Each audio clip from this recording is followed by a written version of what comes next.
de la Beaujoire et pour Antoine Sibirski également. Maman, ensemble, en famille, pour la vie, nous t'aimons tous. Voilà, beaucoup d'émotions et forcément à côté de moi, le plus lyonnais des Nantais, c'est Alain Caveglia. Merci d'être resté d'abord, Alain. Bon, vous n'avez pas encore marqué ce soir, mais je pense que c'est le moindre de vos soucis. Hein. Exactement, j'avais dit avant le match, c'était pour nous le plus important, c'était les 3 points. Bon, c'est vrai qu'on a rajouté un petit peu la manière, le jeu à nantaise. Et j'ai pris vraiment, j'ai pas de frustration de ne pas avoir marqué, j'ai pris vraiment un très gros plaisir à jouer. Alors vous qui étiez encore lyonnais il y a 2-3 mois, vous êtes surpris par cette débâcle? Vous savez, quand vous menez 3-0 au bout d'un quart d'heure, c'est vrai que je suis surpris oui et non, mais bon, peut-être qu'ils sont tombés contre une équipe nantaise euphorique ce soir, on a eu un maximum de réussite. En tout cas, il y en a un qui ne mâche pas ses mots, c'est Tony Vérel, écoutez-le, c'était il y a 20-25 minutes, question de Dominique Armand. Tony, qu'est-ce que vous ressentez tout simplement après cette déroute lyonnaise?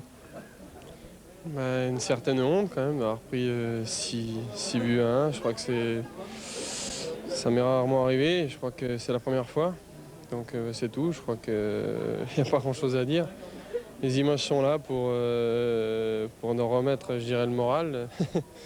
J'irai au plus bas, mais bon, c'est tout. Maintenant, on va essayer de vite relever la tête. Et comme on dit, il vaut mieux s'en prendre 6 à un match que 6 fois 1-0. Mais bon, j'espère que ça nous servira de leçon, quoi. Ça fait quand même déjà 2-3 matchs à l'extérieur où on se prend plusieurs buts et c'est un peu dommage. Hein. On est tous en cause, bien sûr, mais on vite qu'on relève la tête, quoi. C'est quoi, c'est une défaillance physique ou plutôt psychologique? Non, c'est bizarre. En plus, je trouve qu'on rentre pas trop mal dans les matchs. On est bien. On fait douter un peu l'adversaire et puis allez, balaboum, on se prend 1, 2, 3 buts en 10 minutes. Il n'y a rien de pire, quoi. En plus, je crois que Nantes était en état de grâce. Ils pouvaient tirer du milieu de terrain, ça rentrait. Tant mieux pour eux, hein, mais c'est vrai qu'il y a des matchs comme ça où on est spectateur, nous devant, on voit les buts qui défilent. On se demande quoi. Ouais, Nantes en état de grâce, c'est aussi votre avis? Oui, je pense, comme je le disais tout à l'heure. Bon, c'est vrai que ce soir, il manquait quand même Flo Laville, qui est parmi pour moi des grands défenseurs du championnat. Et puis Sonny. C'est vrai que Tony était un peu trop seul devant et c'est vrai quand ils sont tous les deux devant, ça fait un tandem de haute qualité. Enfin, cela dit, il manquait pas mal de Nantais également. Il manque Monterrubio, il manque Piocel, il manque Berson. Oui, mais c'est vrai quand même, Sonny, c'est quand même le pourcentage qu'il a dans le championnat, quelque chose de. C'était une grosse perte pour eux ce soir. Vous êtes allé leur parler à la fin du match? Vous êtes allé voir les supporters lyonnais en tout cas, hein? J'étais leur dire un petit coucou, oui, bien entendu. Le deuxième but de Cavegol en championnat, c'est pour quand? Comme je disais, pour bientôt je pense, mais ce soir vraiment j'ai pris vraiment un très grand plaisir à jouer. 6 buts à 1, on vous rappelle le score final.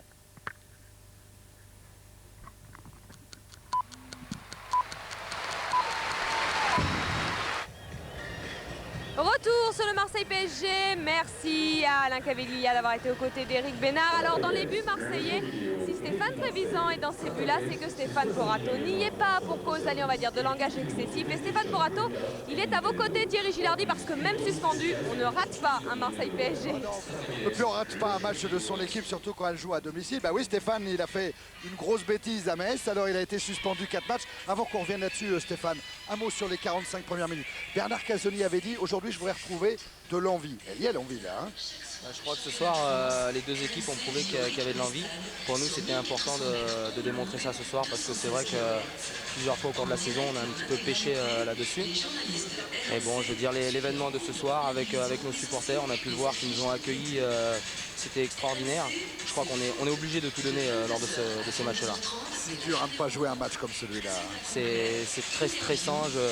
Je suis dans la tribune à les regarder. J'ai envie de les aider et j'en suis incapable. Et c'est vrai que là, encore plus que dans d'autres moments, je m'en veux d'avoir fait ce que j'ai fait. Alors Stéphane, on en revient justement là-dessus. Parce que tous ceux qu'on rencontre, tous ceux qui vous connaissent, ils nous disent...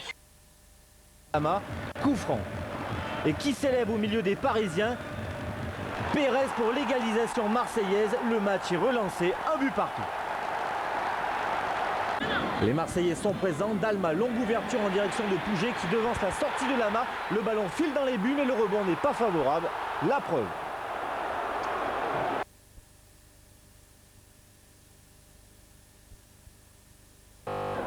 « 26e journée, on arrive vers le traditionnel match particulier, l'OM Paris Saint-Germain.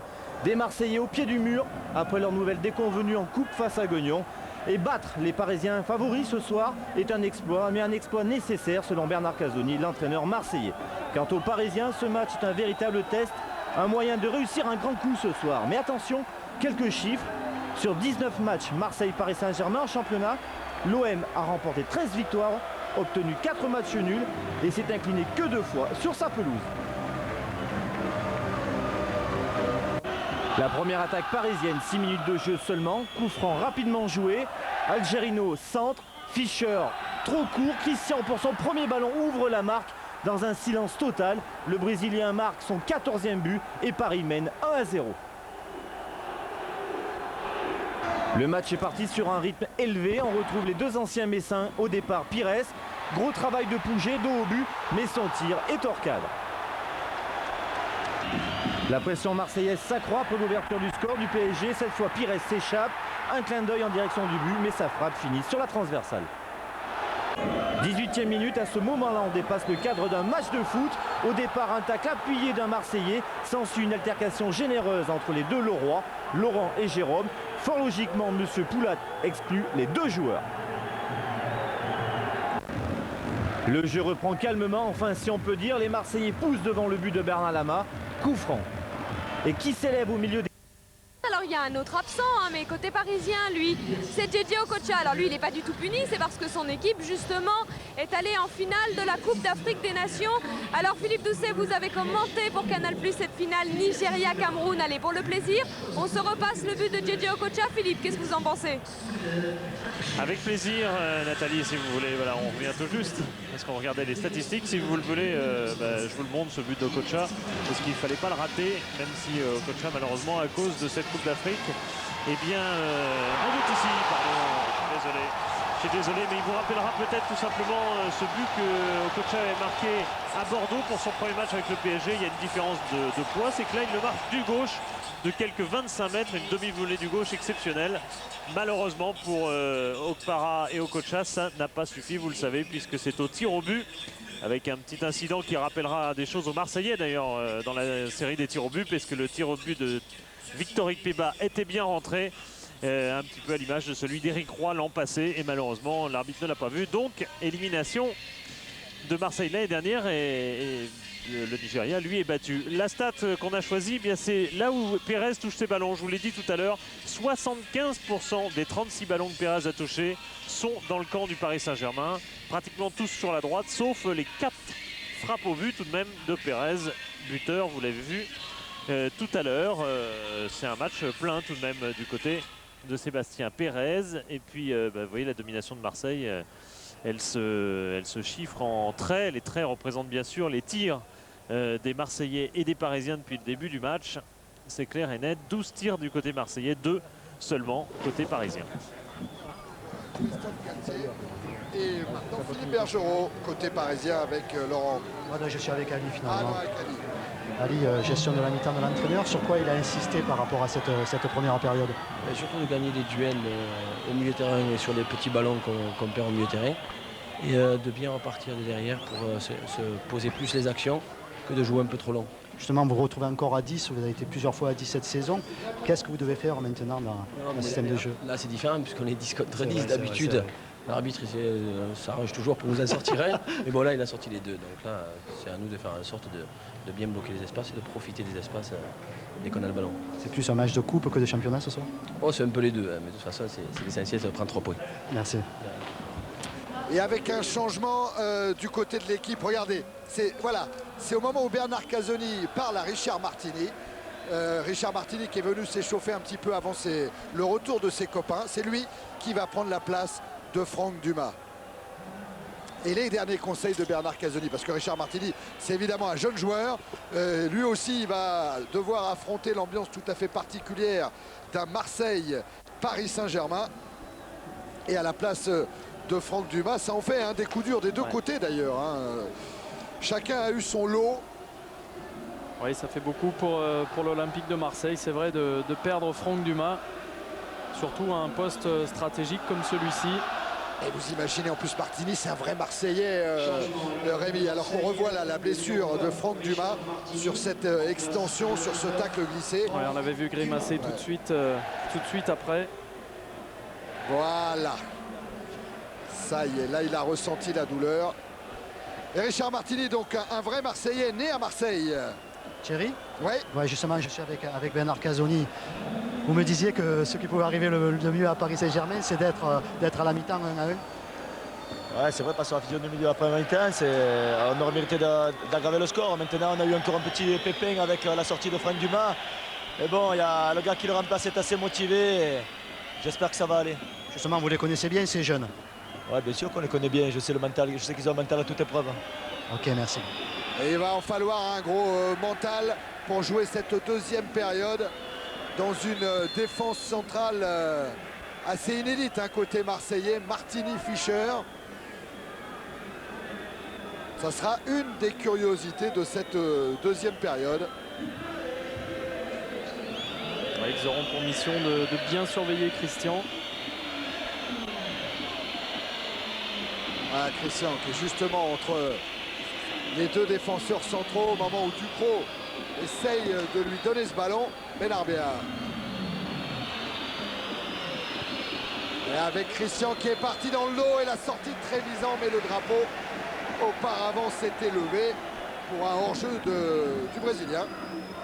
Était-il? Pas de beaucoup. Pas de beaucoup, non. Sur la même ligne. Ouais. Mais c'est tellement difficile à jouer.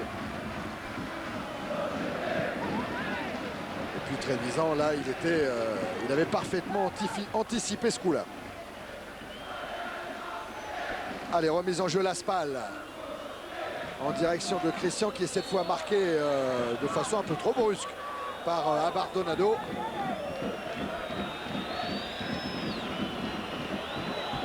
Martini, c'est son premier match, ce sont ses débuts au Stade Vélodrome. Et là, je le surveille, vous l'avez en haut sur votre écran, il était derrière Robert. Voilà, Robert qui est servi, sollicite le 1-2 avec Janowski. Ce ballon va-t-il sortir? Non. Robert a été assez rapide, le centre pour Christian. Il en a marqué des buts dans cette position, Christian. Ouais, Christian qui est bien venu couper ce ballon au premier poteau. Il a vu Laurent Robert complètement le long de la ligne de touche. Il s'est bien douté que le ballon aurait plus de chances d'arriver au premier poteau qu'au deuxième. C'est l'intelligence de jeu de Christian. Mais les Parisiens sont revenus avec de nouvelles intentions parce que Benarbia et Robert jouent un cran un peu plus haut. Donc je pense qu'il avait senti que son équipe reculait beaucoup en première mi-temps. Ouais. Donc il les a fait monter d'un cran. Effectivement, on voit Robert notamment plus haut que dans les 45 premières minutes. Laspal a le ballon avec Ducrot. El Karkouri. Abessandra Tada prolonge jusqu'à Aliou Cissé. Ballon qui circule bien, Robert. Et surtout, si Laurent Robert joue plus haut, forcément, Sébastien Pérez sera peut-être un petit peu moins tenté d'apporter le surnombre en attaque. C'est probablement ce que s'est dit également Philippe Bergerot. Benarbia. Le centre vers Christian, qui n'aura pas d'appui, peut-être celui de Ducrot. Janowski. Robert, des Parisiens qui monopolisent le ballon en ce début de seconde période et Christian signalé en jeu. Encore une fois. Et là, je crois que c'est beaucoup plus net.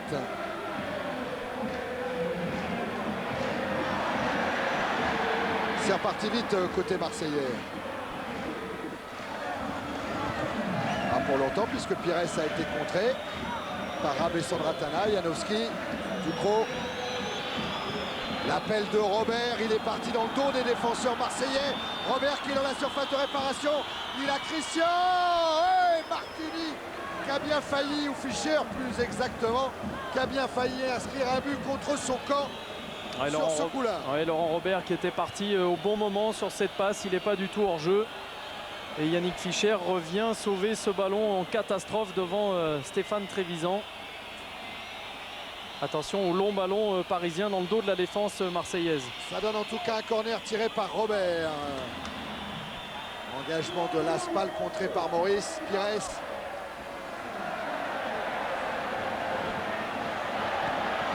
Et la Montée de Sébastien Pérez pour Pouget, qui a attendu pour ne pas être signalé hors jeu. Il a levé la tête, Pouget centre fort devant le but renvoyé par Ducrot. Là, il y aura coup franc pour cette poussée de Ducrot. Et à nouveau Sébastien Pérez à l'origine de cette contre-attaque marseillaise. C'est lui qui a apporté le surnombre dans le couloir droit. Dalma pour tirer le coup franc avec une tête de Pouget. Alors est-ce qu'elle a été contrée par Aliou Cissé ou pas? Oui, dit Monsieur Poulain dans un geste à la Robert Wurtz. Ça paraît logique. Je pense que Pouget touche le ballon en premier. Et est-ce que Cissé le retouche après? On ne le voit pas, mais M. Poulain était bien placé. Le corner tiré par Pires. Lama est sorti. Il a été devancé. Bernard Lama, notamment par Florian Maurice. Et le ballon n'est pas cadré. Regardez Florian Maurice. Ouais. Se prend la tête à deux mains. Ce sera une sortie de but. Christian en déviation pour Benarbia. Récupération à Bardonado. Il a une particularité à Bardonado. Il n'a été titulaire que 2 fois avant ce soir. Ah là, il manque son contrôle. Il ne veut pas porter chance. Les 2 fois où il a été titulaire, Marseille a fait 0-0. Et là, pour le moment, on en est à 1 but partout.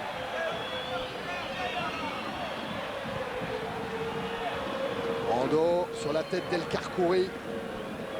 Aliou Cissé. Christian qui va écarter sur Robert. Et bonne anticipation de Martini. Le contre est marseillais avec Pires qui a travaillé Janowski. Et il se fait reprendre. Il va récupérer le ballon quand même sur le coup franc.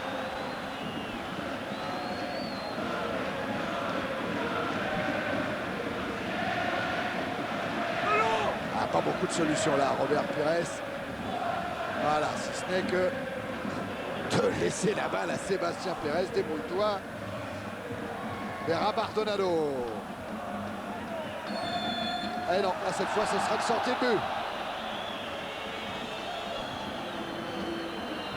Ah, le geste d'attaquant d'Abardonado.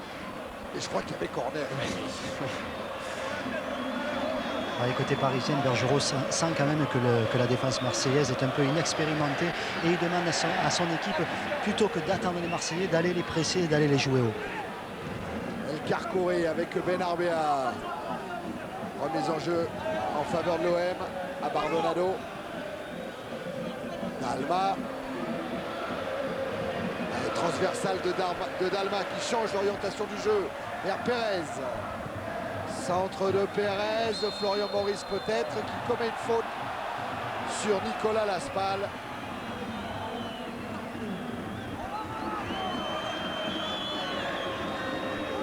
Le milieu parisien, il est également dans les statistiques, Thierry, puisque Benarbia, Robert notamment, qu'on avait très peu vu en première période, et bien là, c'est eux qui touchent le plus de ballons en seconde période. Puis une petite remarque sur Robert qui doit être un petit peu traumatisé par ces histoires de carton rouge, car c'est le seul Parisien qui jusqu'ici n'a commis absolument aucune faute. Il n'a touché personne. Ah bah c'est sûr que ça doit le marquer, 3 cartons rouges dans une saison. À Bardonado avec Dalma. Et Dalma Pouget qui a voulu dévier sur Florian Maurice. Martini pour Pérez.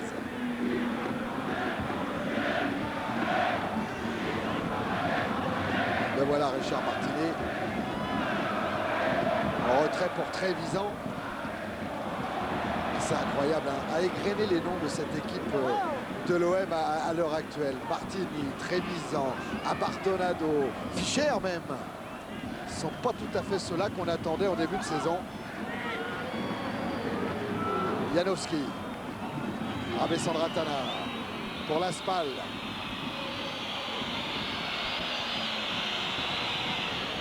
Intervention à Bardonado devant Christian. Bardonado lui aussi né à Marseille, tout comme Martini.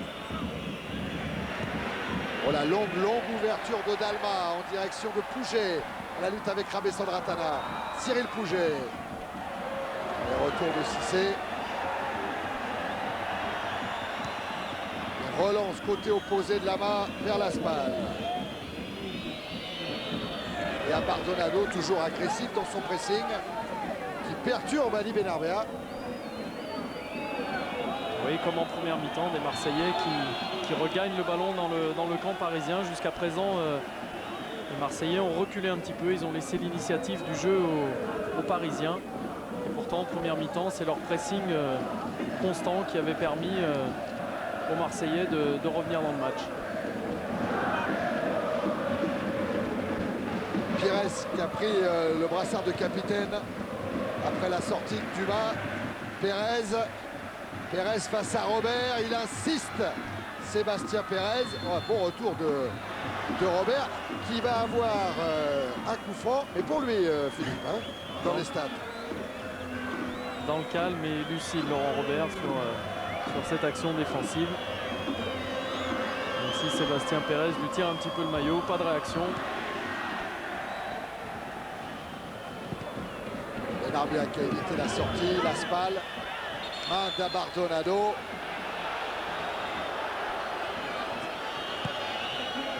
Le coup franc est rapidement joué pour un Christian qui n'est pas signalé en jeu face à Trevisan. Et la sortie de Trevisan.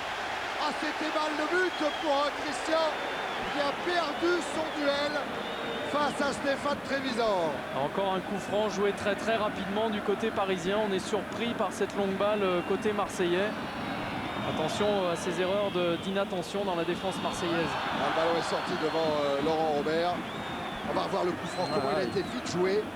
Et Christian qui n'est pas du tout hors jeu, il part dans le dos de Martini et de Fischer. Et la très bonne sortie de Trevisan. Christian sur son pied gauche et Trevisan qui sort très vite pour intercepter ce ballon.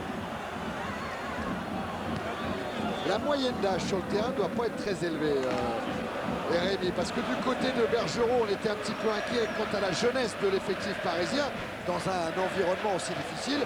Mais côté jeunesse, à l'OM en ce moment, on s'aligne facilement. Hein. Pires.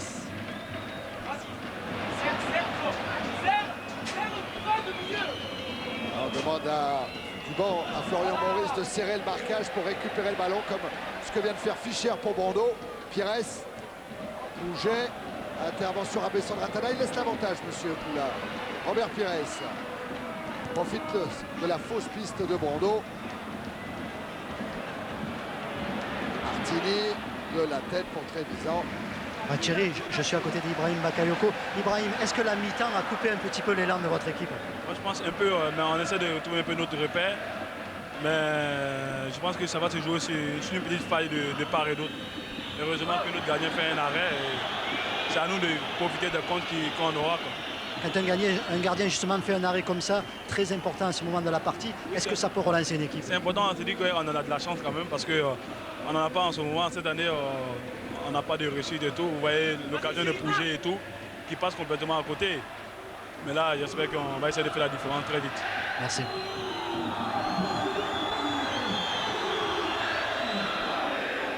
Lama qui joue vers Cissé.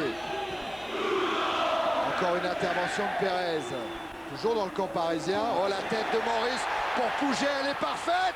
La reprise de volée, c'est somptueux.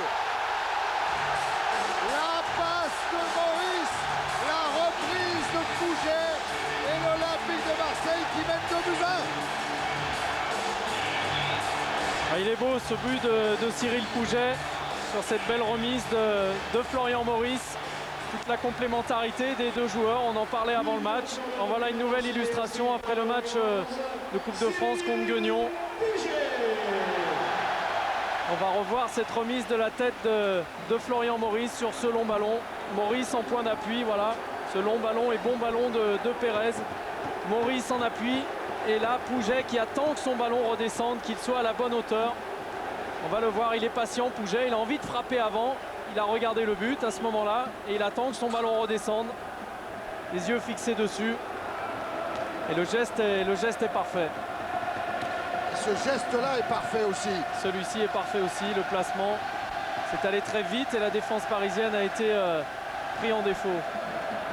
Eh ben, c'est le 7e but de Pouget en championnat cette saison. Il en avait marqué 4 avec Le Havre. Il en est à son 3e en championnat avec l'OM. Et il permet à la grande joie de Bernard Casoni, à l'OM, de mener 2-1. Et il va donner un coup de fouet à tous ses coéquipiers surtout. Nouveau 1-2 entre Pouget et Maurice. Et cette fois, couverture, Rabé Sandratana et El Carcouré. Ouais, maintenant, il y a quand même la gestion du 2-1, hein, parce que c'est vrai que ça fait un moment qu'ils n'ont pas mené au score, les Marseillais. Et là, Bernard Casoni est en train de demander à son équipe de continuer à jouer de la même façon, surtout de ne pas reculer. Et il demande à ses milieux de terrain de ne pas se coller à la défense. Oui, mais physiquement, les Marseillais ont tellement donné. Le problème va être de savoir s'ils vont pouvoir continuer à jouer très haut et à maintenir sous pression l'équipe parisienne dans son camp. À moins qu'il fasse le break sur cette tentative de Dalma, par exemple, qui cherche une solution, qui la trouve en changeant l'orientation du jeu avec Maurice. Brando. Et la remise en jeu sera parisienne. Maurice et Pouget qui sont tous les deux les mains sur les hanches. Parce que non seulement ils répètent des courses offensives, mais défensivement ils sont très présents. Et les revoilà en action. Là, c'est Pouget qui a le ballon. Un échange avec Maurice. Et tacle de Ducrot juste devant Sébastien Pérez. Bousculade.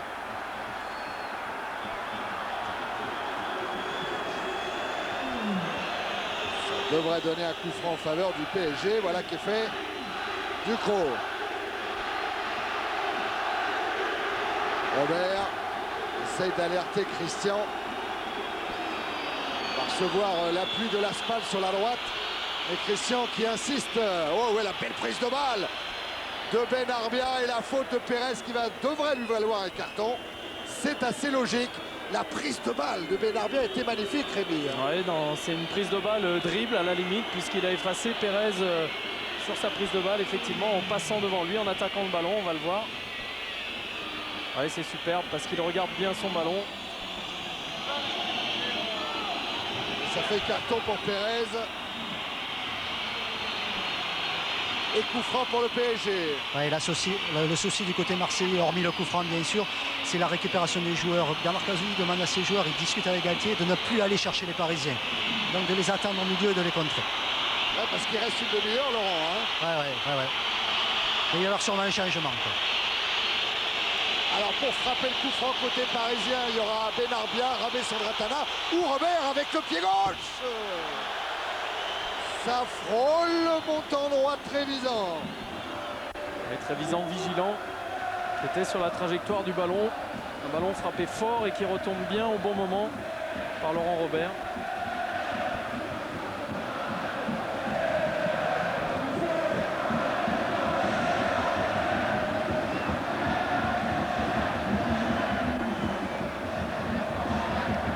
Le dégagement de Trevisan. El Carcouré. Martini pour Brando. Pouget. Maurice, Pérez, Dalma maintenant. Un ballon perdu. Récupéré par Christian Janowski. Pour Ali Benarbia. Et retour de Jacques Abardonado. Pour pousser cette balle en touche. Christian est alerté. Christian face à Fischer. Il est passé, Christian. Il parvient à centrer. Ballon contrôlé par Martini. Oh, il peut se passer encore plein de choses dans ce match. Carcouré devant Pires. Et Aliou Cissé signalé hors jeu. On revoit le geste de Christian, l'enchaînement. C'est superbe, il va ramener son ballon avec l'intérieur du pied gauche et prendre à contre-pied Fischer. Élever la tête tout de suite. Élever la tête tout de suite, alors que là on revoit... Oh oui, il était derrière le défenseur marseillais. Hein. Il était derrière, il y avait deux joueurs parisiens en position de hors-jeu, mais que l'arbitre aurait pu oublier. Là, Pouget, il est hors-jeu. Vous l'avez vu, 7 hors-jeu côté... le PSG pris cette fois au piège du hors-jeu. Enfin, ça n'a pas toujours fonctionné. Je regardais Pouget, Maurice, l'association, parce que vous aviez noté tout à l'heure, Rémi, je crois que les buts contre Guignon, c'était l'un qui avait donné à l'autre, etc. je regardais à chaque fois dans la liste des joueurs qui donnent les ballons, qui les reçoivent, etc. Pouget par rapport à Maurice sont toujours dans les premiers servis et dans les premiers à recevoir le ballon de l'adversaire.